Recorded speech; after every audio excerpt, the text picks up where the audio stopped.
I knew the axe was coming when Tyler, our new 30-something CEO who thinks synergy is a personality trait, replaced the mahogany conference table with a communal beanbag circle. You can't negotiate freight contracts with a Romanian trucking syndicate while sitting on a neon green sack that sounds like it's passing gas every time you shift your weight. But I didn't think he'd actually pull the trigger on me. I'm the head of National Inventory Operations. I'm the reason the toilets flush in 480 warehouses across the Midwest. I'm the reason the shelves aren't stocked with rat poison instead of baby formula. I sat across from Tyler in his transparency aquarium, a glass office that smelled like sandalwood and unjustified confidence. He was wearing a vest made of recycled water bottles and a smile that didn't reach his dead, shark-like eyes. Karen, he said, clasping his hands together like he was about to lead a prayer circle for quarterly earnings. We've been doing a deep dive into the company's chakras. And well, your energy, it's very legacy system. It's dense. It doesn't flow with the agile, liquid manifesto we're pivoting toward. I stared at him. I could feel the pack of ultra slims in my purse calling my name like a siren song. You're firing me because of my chakras, Tyler. I balanced a $14 million variance in the city hub last week while you were at a silent retreat in Chalum.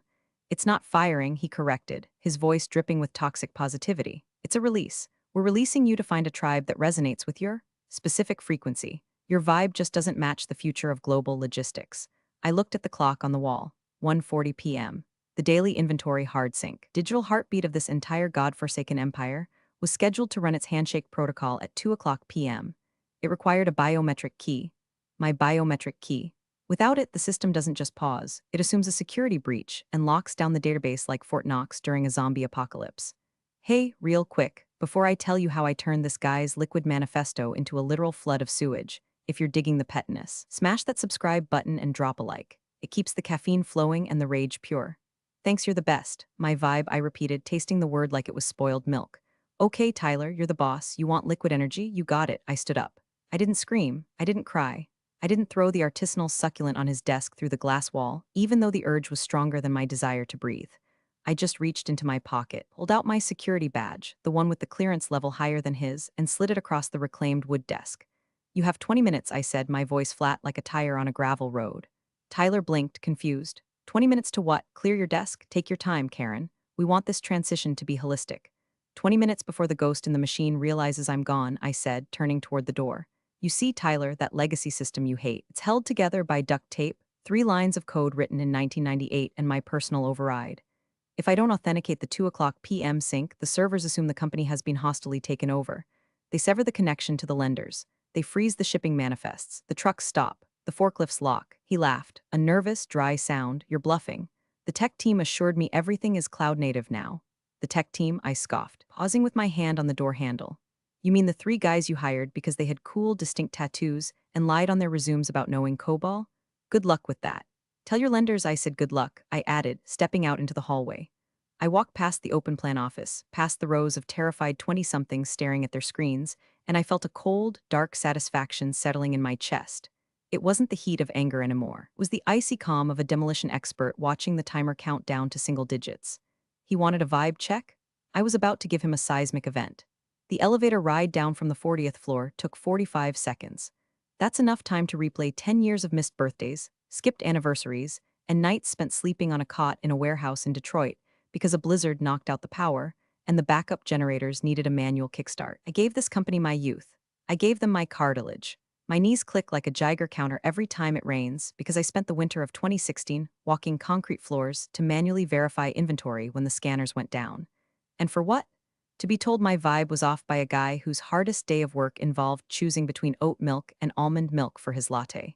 The doors dinged open to the lobby. It was pristine marble, polished to a mirror shine that reflected my worn-out blazer and the dark circles under my eyes that no amount of concealer could hide. I walked past the security desk. Old Man Miller was there, the only other person in this building who knew the difference between a pallet jack and a jackass. Leaving early, Miss Karen? Miller asked, looking up from his crossword puzzle.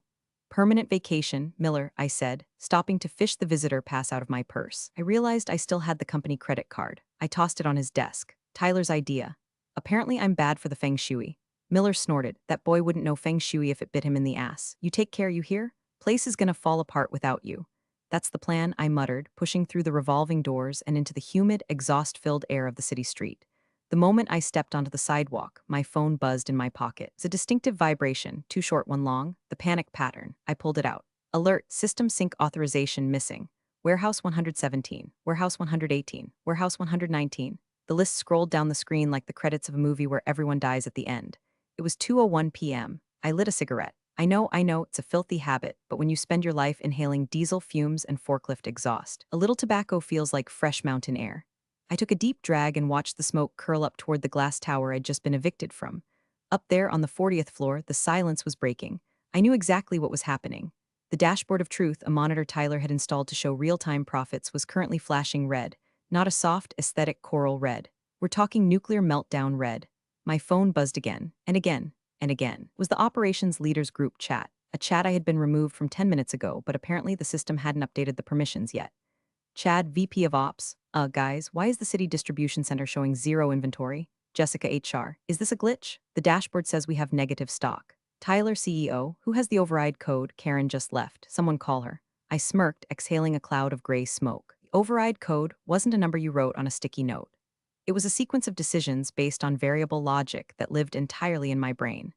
It was knowing that the scanner in Bay 4 of the Texas hub always reads double on Tuesdays because of the sun glare, and you have to manually deduct 10%.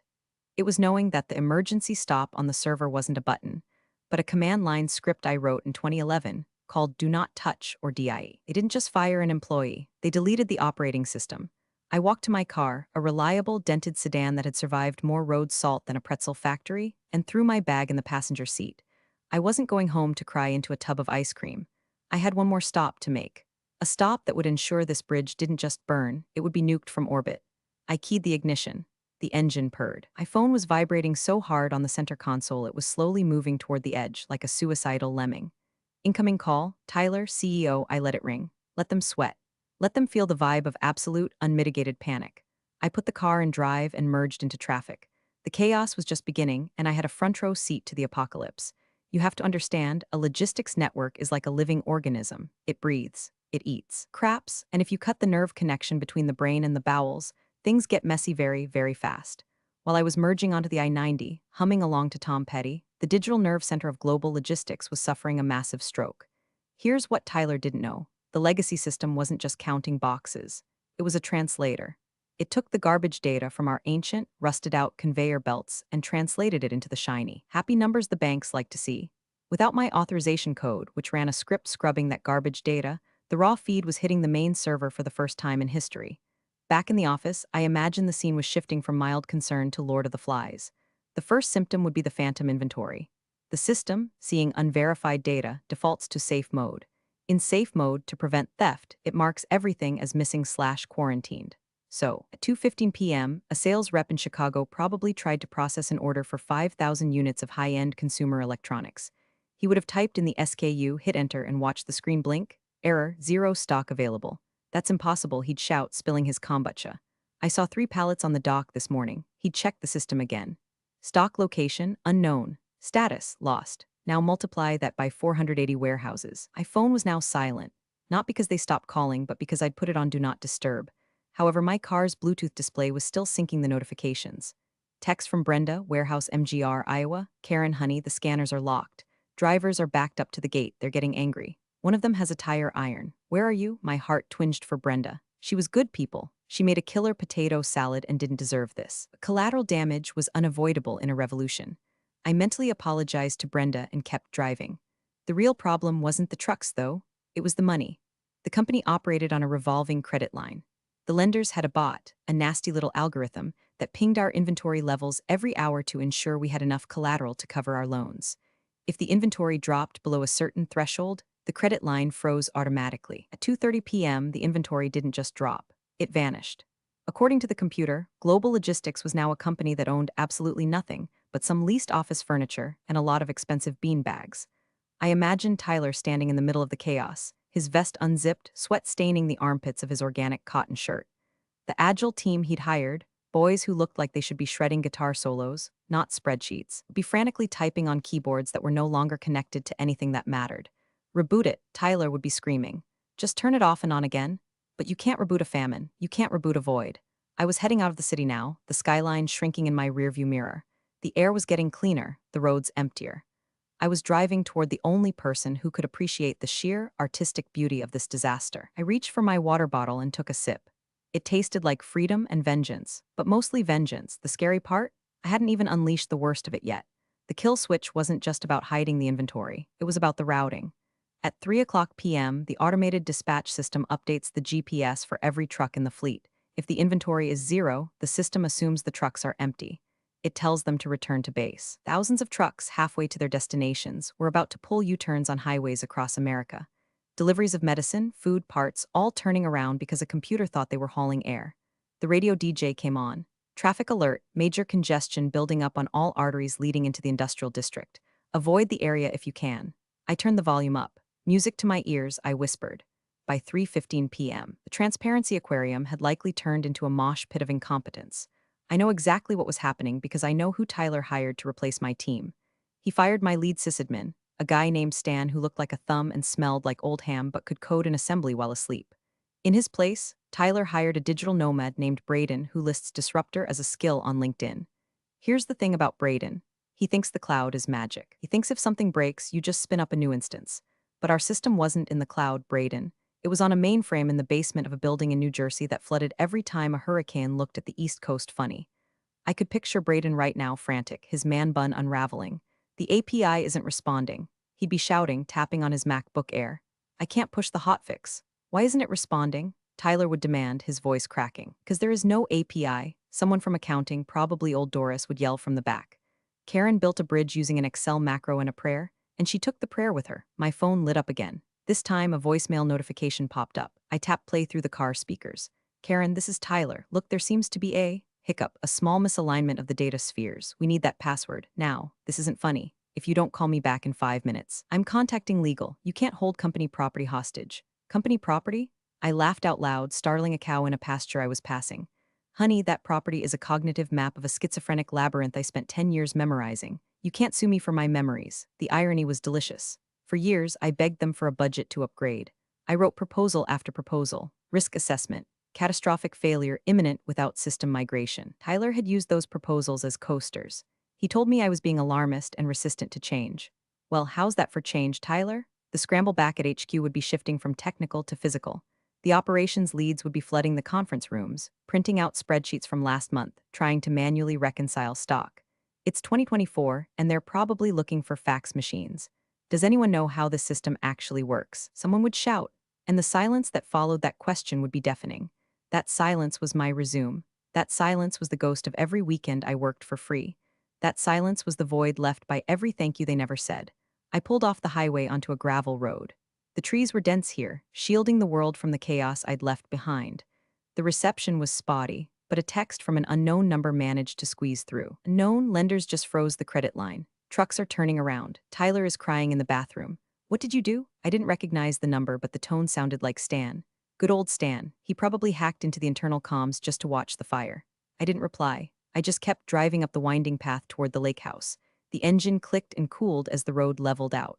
I wasn't just driving to a house, I was driving to the past. The man who started it all. The man who actually knew what a pallet jack was. Because the only thing scarier than a pissed-off woman with the keys to the kingdom is a pissed-off woman bringing the king out of retirement. Jim's cabin wasn't a cottage. It was a fortress made of cedar and stone, overlooking a lake that looked like a sheet of hammered steel. Jim founded Global Logistics 40 years ago with one truck and a bad back.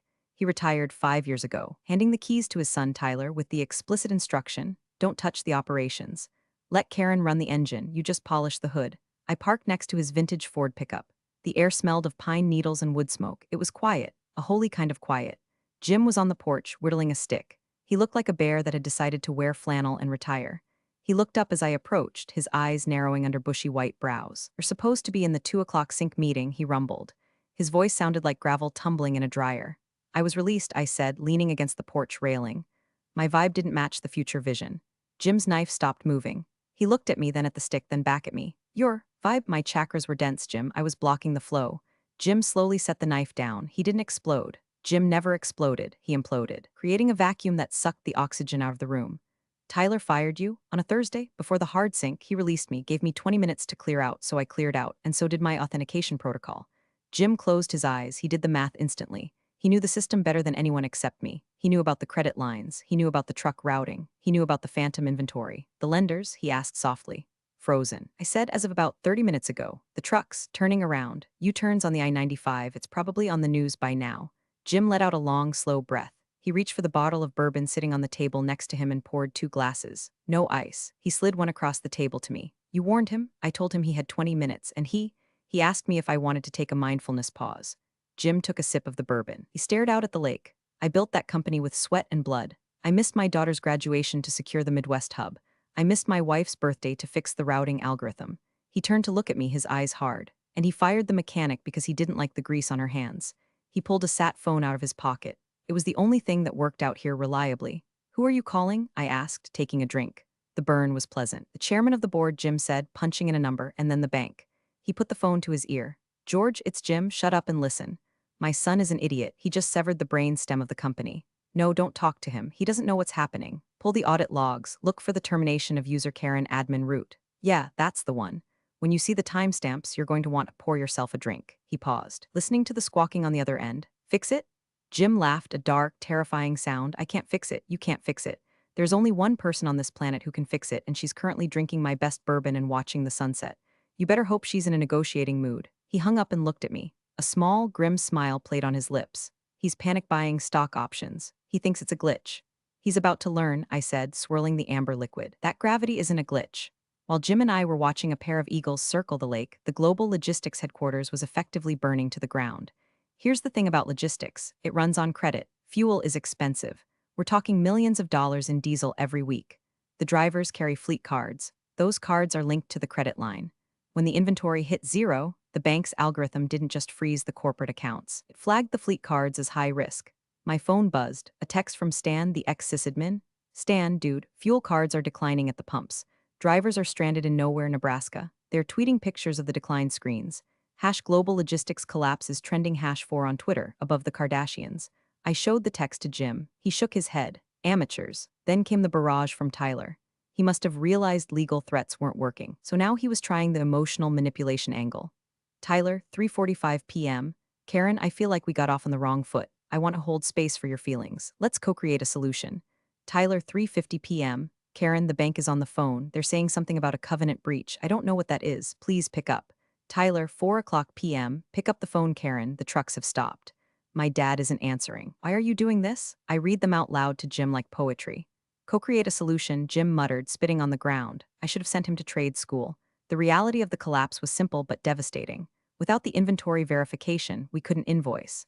Without invoices, we had no receivables. Without receivables, the bank saw us as a bankrupt entity.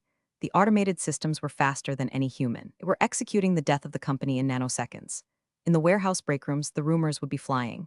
Check didn't clear. Is the company under investigation? The warehouse managers, the sturdy men and women I'd trained, would be trying to keep order, but you can't tell a trucker his fuel card is declined and expect a hug. You get a riot. I took another sip of bourbon. You know, Jim, the funniest part? If he had just waited until 2:30 p.m. to fire me, the sink would have run. He would have had 24 hours to figure it out. But he had to do it before the energy shifted. Jim looked at his watch. The board meeting is starting in 10 minutes. Emergency session. They're going to patch us in. Us? You think I'm doing this without you? Jim stood up, his knees cracking. You're the asset, Karen. Today, you're the most valuable asset in the portfolio. Price just went up. He walked inside to the landline, rotary phone that sat on a desk made of solid oak. It was the only phone he trusted for serious business. I followed him. The sun was dipping below the tree line, casting long, bloody shadows across the cabin floor. The silence out here was peaceful, but I could hear the phantom screams of Tyler's career dying in the distance. The phone rang. It was a shrill, mechanical sound. Jim picked it up. Speak. He listened for a moment, his face stone cold. Then he looked at me and winked. No, Tyler isn't invited to this call, Jim said into the receiver. Put him in the waiting room or the playpen. I don't care. We're talking about adults now. He put the phone on speaker. Karen, it was the chairman of the board. Are you there? I'm here, George, I said, my voice steady. Just enjoying the vibe. The speakerphone crackled. I could hear the tension in the boardroom 300 miles away. I could almost hear the squeak of their expensive leather chairs as they shifted uncomfortably. Karen, George said, his voice trying to be authoritative but landing somewhere near desperate. We need to resolve the situation immediately. The lenders are threatening to call the loans. We're bleeding cash by the second. That sounds stressful, George, I said, leaning against Jim's desk. But I don't work for Global Logistics anymore. I was released. Remember? Yes, we know. Another board member chimed in. A misunderstanding. Tyler acted prematurely. Tyler acted, Jim cut in, his voice booming like a fool with a hand grenade. Now let's cut the crap. You want the system back up? You need Karen. She's the only one with the biometric root access. The tech team you hired, they're trying to use a crowbar on a digital lock. If they force it, they wipe the database. Permanently. Silence. They knew it was true. What do you want, Karen? George asked. I looked at Jim. He nodded. First, I said, counting on my fingers, I don't come back as an employee. I come back as an external consultant. My rate is triple my old salary, billed hourly with a minimum retainer of 6 months paid up front. Done, George said immediately. Too fast, I should have asked for quadruple. Second, I continued. Complete autonomy over operations. No vibe checks, no bean bags, no agile sprints run by people who have never lifted a box. I hire my old team back. Stan, Brenda, all of them, with a 20% raise and an apology letter signed by the board. That's highly irregular, George stammered. HR policies. The trucks are stopped, George, I reminded him. Do you want to talk about HR policies or do you want the fleet moving? Fine. Agreed. Third, I said, taking a breath, and this one is non-negotiable. Tyler is removed from the operational chain of command. He is not allowed to speak to me, look at me, or email me about his spirit animal. He stays in his glass aquarium and plays with his succulents until you find a replacement. There was a long pause. Removing the founder's son was tricky politics. He's the CEO, Karen, George said weakly. He's a liability, Jim roared into the phone. Do it, George, or I'll sell my shares tomorrow and tank the stock so hard it'll be delisted by lunch.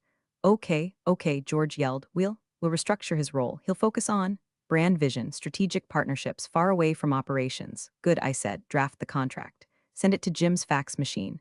Yes, he still has a fax machine. It's more reliable than your CEO. When can you be here? I'm 3 hours away, I said. System stays down until I walk through those doors. Can't you? Give us the code over the phone, George asked, a glimmer of hope in his voice. George, I said, my vibe really needs to be present to facilitate the energy transfer. Isn't that right? I hung up the phone. Jim let out a bark of laughter that shook the dust off the rafters.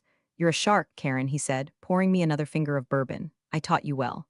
You taught me how to fix the machine, I said, raising my glass. Tyler taught me how to break it. We drank to the silence of the trucks. For 3 more hours, the world would have to wait. I pulled up to the Global Logistics Tower at 8 p.m. The parking lot, usually empty by now, was full. Lights were blazing on every floor. It looked like the Titanic, but vertical and with better Wi-Fi. Jim had driven down with me in his truck. We walked into the lobby together. Miller was still at the security desk, but he was surrounded by panicked executives in suits.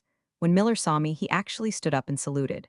Welcome back, ma'am, he said, grinning. We took the elevator up. The silence in the lift was heavy. Jim was cracking his knuckles. I was just checking my lipstick in the reflection of the brass doors. If you're going to save the world, you should look good doing it. When the doors opened on the 40th floor, the smell hit me first. Stale coffee, nervous sweat, and pizza boxes. The transparency aquarium was crowded. George, the chairman, was there, the legal team, and in the corner, sitting on his beanbag, was Tyler. He looked rough, his vest was unbuttoned, his hair was messy. He looked like a child who had broken his mother's favorite vase and was waiting for the wooden spoon. When I walked in, the room went silent. You could hear a pin drop or a stock price plummet. The contract is signed, George said, thrusting a paper at me. Wire transfer is cleared. Please, Karen, fix it. I didn't say a word. I walked past them, straight to my old desk. It had already been half cleared, my ergonomic chair replaced by a yoga ball. I kicked the ball across the room. It bounced off a glass partition with a satisfying thwack. I dragged a real chair over from the nearest cubicle. I sat down. I pulled out my laptop. I hadn't returned it yet, fortunately. I plugged into the hard line. What do we do? One of the new Agile developers whispered, hovering behind me. Do we need to reprovision the server nodes? Go sit down, Braden, I said without looking back, and don't touch anything. I opened the terminal. The screen was a wall of red error text. System lockdown. Authentication required. I typed in my username, Karen Ops Prime. I typed in my password. No, I'm not telling you what it is, but it involves an obscene acronym about Tyler's dad. I placed my thumb on the scanner. Biometric confirmed. Initiating sync. Reconciling inventory. Restoring credit lines. The screen turned from red to green. It took exactly 45 seconds. The room let out a collective breath that sounded like a tire deflating. Phones started ringing immediately, bankers, warehouse managers, drivers, all calling to ask why the lights just came back on. I stood up and closed the laptop. I turned to face the room. Inventory is live, I said. Trucks will receive updated routing in 3 minutes. Lenders will see the assets within 5. George slumped against the wall, wiping his forehead with a handkerchief. Thank God. I looked at Tyler. He wouldn't meet my eyes. He was staring at the floor, picking at a loose thread on his recycled vest. One more thing, I said to the room, but looking at him. My team, Stan, Brenda, the rest, they'll be back at 8 a.m. tomorrow. I want their desks back. I want the bean bags gone. And I want a coffee machine that dispenses actual caffeine, not matcha water. Whatever you want, George said, just keep it running. Oh, I'll keep it running, I said, as long as the check's clear. The meeting broke up. The lawyers scurried out like roaches when the lights turn on. Jim gave me a pat on the shoulder that nearly dislocated my clavicle, his version of a hug, and went to deal with the board. I was the last one to leave the aquarium. I walked out into the hallway, feeling the weight of the day pressing on my shoulders. I was exhausted, but it was a good kind of tired. The kind you feel after you've successfully reassembled an engine or dismantled an ego. Karen, I stopped. It was Tyler. He was standing in the doorway of his office, looking smaller than I'd ever seen him. The swagger was gone. The spiritual buzzwords had evaporated. He struggled to find the words. I didn't know the system was that dependent on you. I turned slowly. That's the problem, Tyler. You saw the machine, but you didn't see the mechanic. You thought you could run a freight train on good intentions and oat milk. I just wanted to modernize, he whispered. I wanted to change the culture. You did, I said. You created a culture of fear. And then you created a culture of bankruptcy. Congratulations. He looked at me, his eyes wet. Is my dad going to fire me? I don't know, I lied. I knew. Jim was currently drafting the press release announcing Tyler's transition to a non-executive role in charitable outreach. But I do know one thing. I stepped closer to him. The fluorescent lights hummed overhead, the sound of a system working exactly as it should. You fired me for my vibe, I said softly, savoring the words. You said I was too dense, too heavy. I tapped my security badge, the new consultant-level badge George had just printed for me. Turns out, I said, my vibe was the only thing keeping this place from collapsing under its own bullshit. I leaned in, just inches from his face, and smiled.